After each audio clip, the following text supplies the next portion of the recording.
Now, the obvious action step to getting through a fight would be to learn how to fight. Do some martial arts, for example.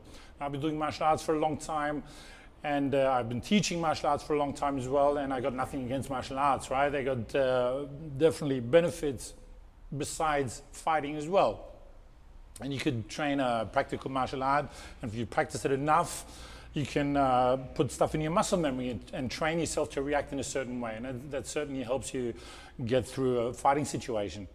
But there's also, I would say, even more important benefits, like changing your energy to more positive, by increasing your confidence, or just feeling better about yourself because you're fitter and stronger, stuff like that.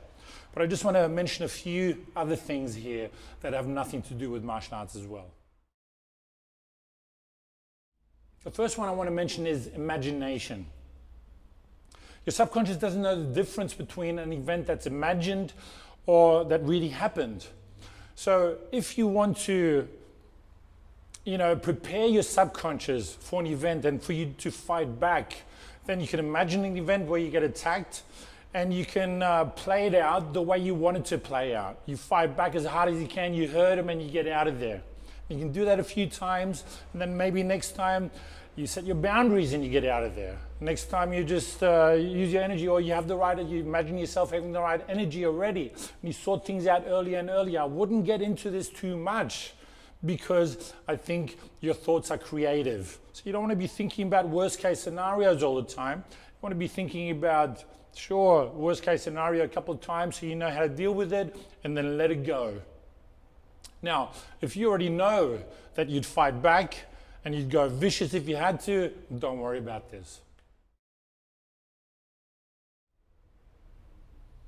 Now, we've already spoken about this, but I just want to make a couple more points to this, and that's really about your determination to do whatever it takes to protect yourself.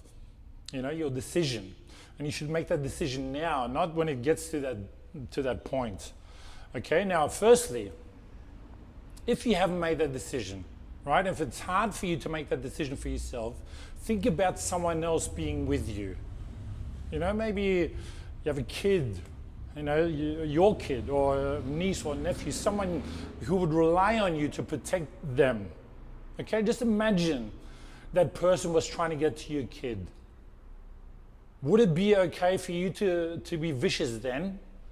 To be violent? Would it be okay then? And if you can't do it for yourself, then do it for someone else, because you're probably not going to be the greatest mother or partner or daughter, whatever it is, if something happened to you, and no one's got the right to take that from you. Okay, and secondly,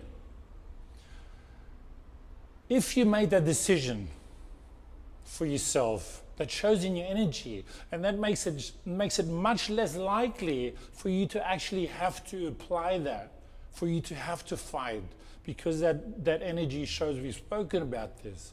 It all comes full circle. The more you're willing to do this, the less likely it is that you have to. So think about that.